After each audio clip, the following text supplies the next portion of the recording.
Okay, here we are. We're back again looking at chapter 6 of Ways of the World, Economic Transformation. There's quite a bit in this chapter, some overlap from our previous chapters when we're talking about the connections of the Americas and Eurasia. And so we'll go over this. We got a lot of big themes here.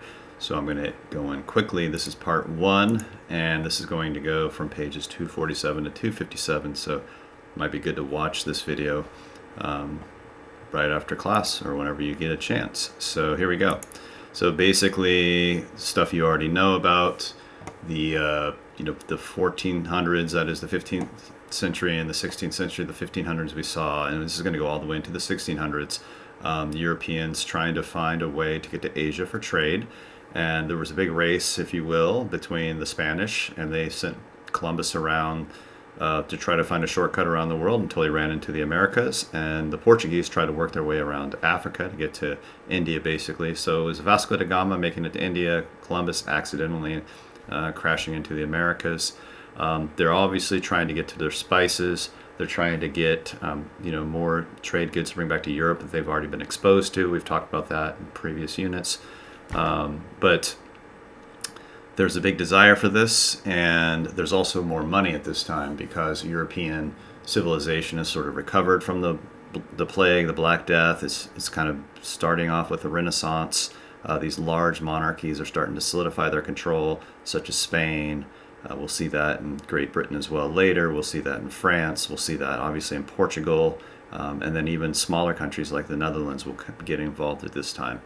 And they just don't like the old trade systems of the overland route, going through maybe dealing with the Venetians in the Mediterranean, dealing with the Ottomans in the Dardanelles, kind of between the Black Sea and the Mediterranean eventually.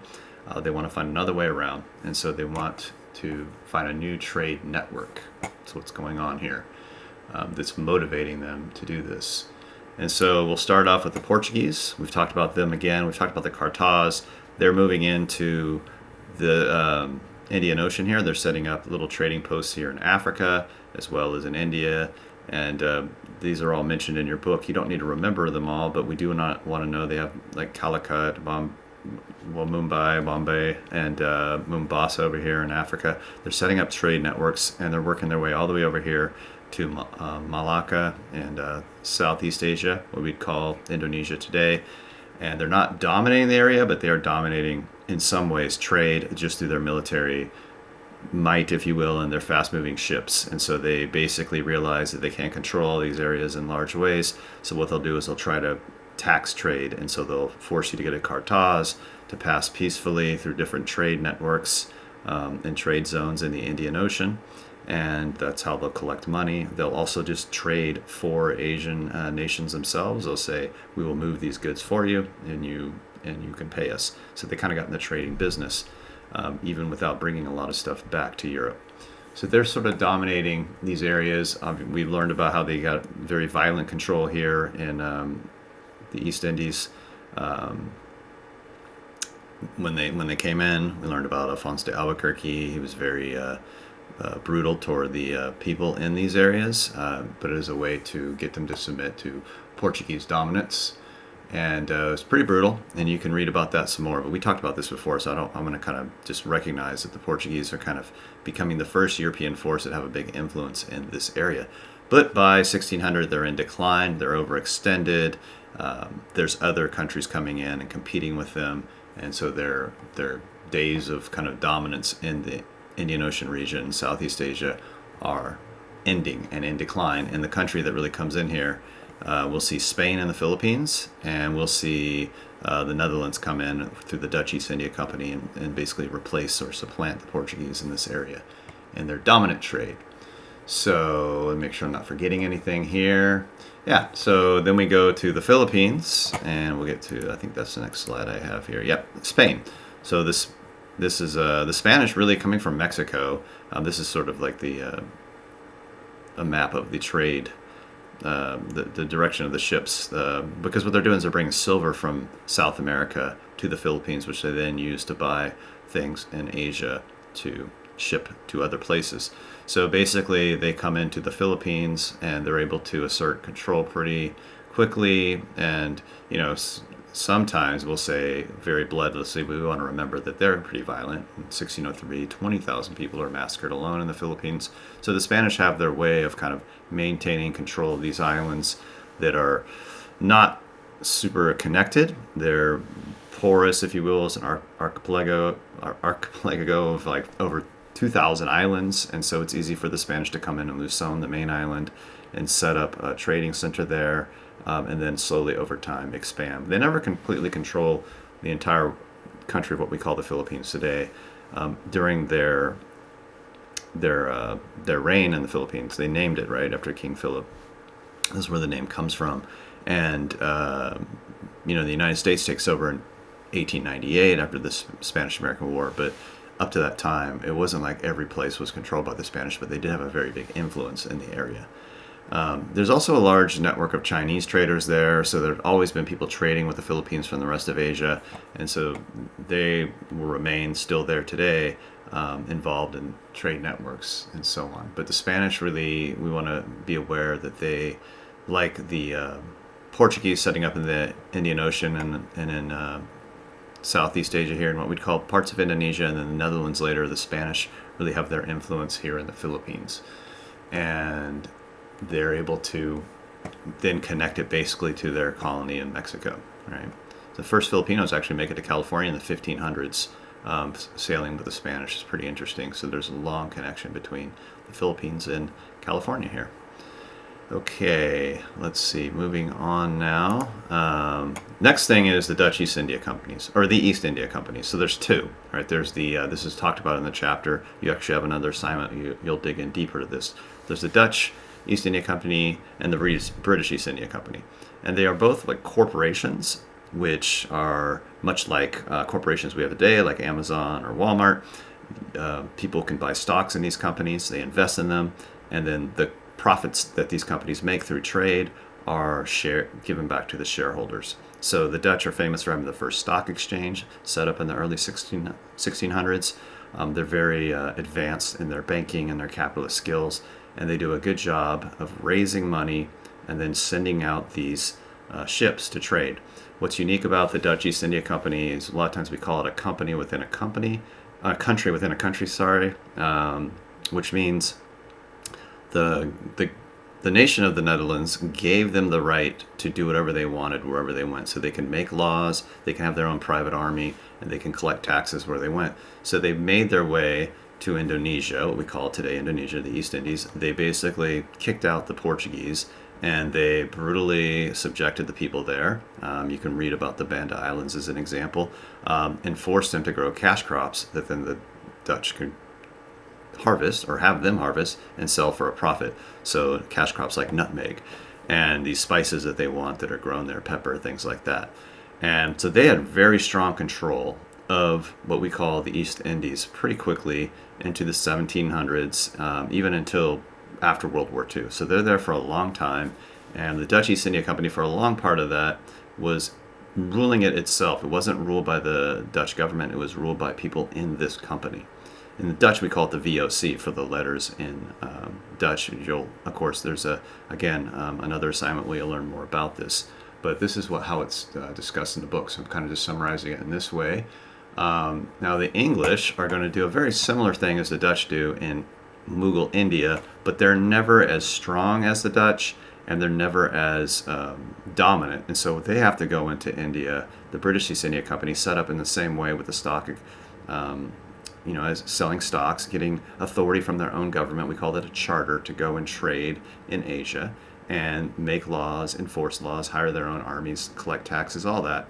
But whereas the Dutch were able to go in, that is the Dutch East India Company, and do it by force, through military force, and kind of brutally take over places, the British were never that strong, especially in Mughal India, which is a very powerful country.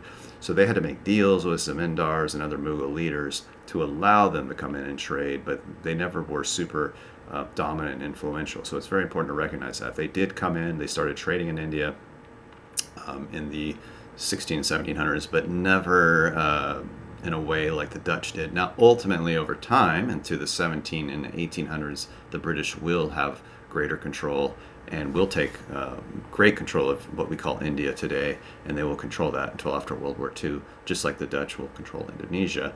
But again, it's a more slow, gradual process for the British than it was for the Dutch. So it's very important to remember that. They're going to kind of have big trading centers like in Bombay, Calcutta, and Madras. Again, not so important that you know all these little names as long as you know the region where the British were and they traded. And they're doing the same thing. They're really looking for their spices and their pepper and things like that. But what really gets big in India that the British want is cotton.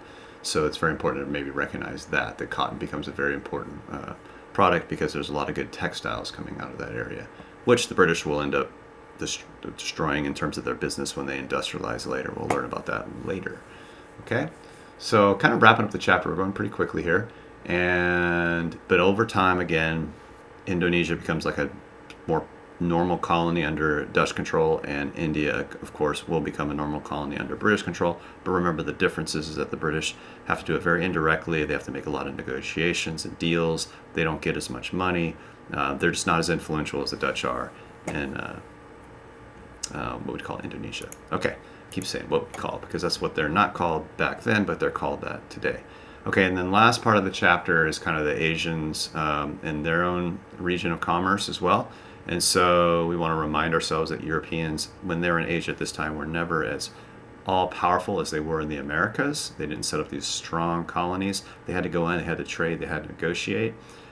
One example of that would be Siam. They actually kicked the French out and said, you can't trade here because you're trying to meddle with religious conversions and things like that. So they were able to insert their control. That would be Thailand, if you aren't familiar with that term today. And Japan. So Japan was a very kind of, it's an island nation, several islands, and it wasn't really well unified. It was, we'll look at this in class this week, but it was very feudal, just like Europe at the time. There's a lot of parallels between Japan and Europe that make it, if you study European feudalism, it's kind of easy to understand the Japanese process as well. But basically, by about 1650, the different feudal regions were united under one, the most powerful by the name of Tokugawa. So we call this the Tokugawa era. And so by 1650, the Japanese were unified into one country, and they recognized that the Europeans were coming in and bringing Christianity, and a lot of Japanese converted to Christianity, and they were concerned about these outside influences disrupting the order. So they basically closed the country.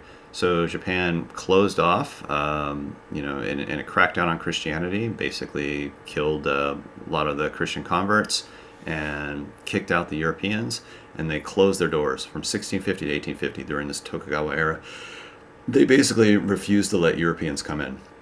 With a small exception of the Dutch, in a small island in the south, they're able to come for a couple months a year to trade because they understood that the Dutch weren't as interested in spreading their religion as, say, the Portuguese were earlier. The Portuguese had come earlier in the form of Jesuit priests to help convert people to Catholicism. So it's very important to understand that. And then finally, we also want to recognize, so we'll look more at Japan later, but that's kind of the big picture. And they won't be opened up to trade until the 1850s when the United States comes in and forces them to open up. But then, as we'll learn later, the Japanese industrialize very quickly and become a very powerful country.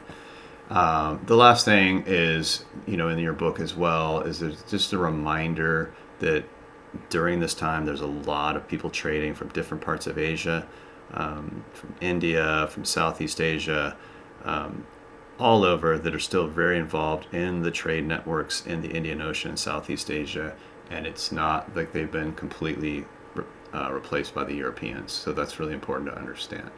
Okay, so the next thing we'll be looking at is the influence of the silver trade during this time, but this is a good summary of the first 10 pages of the book in part 1.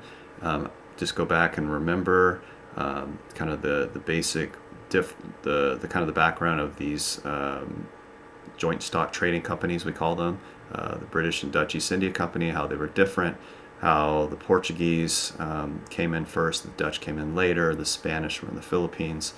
These are big themes for this chapter, and it'll help you understand a little bit better. Okay, hope this is helpful for you. Talk to you later. Bye-bye.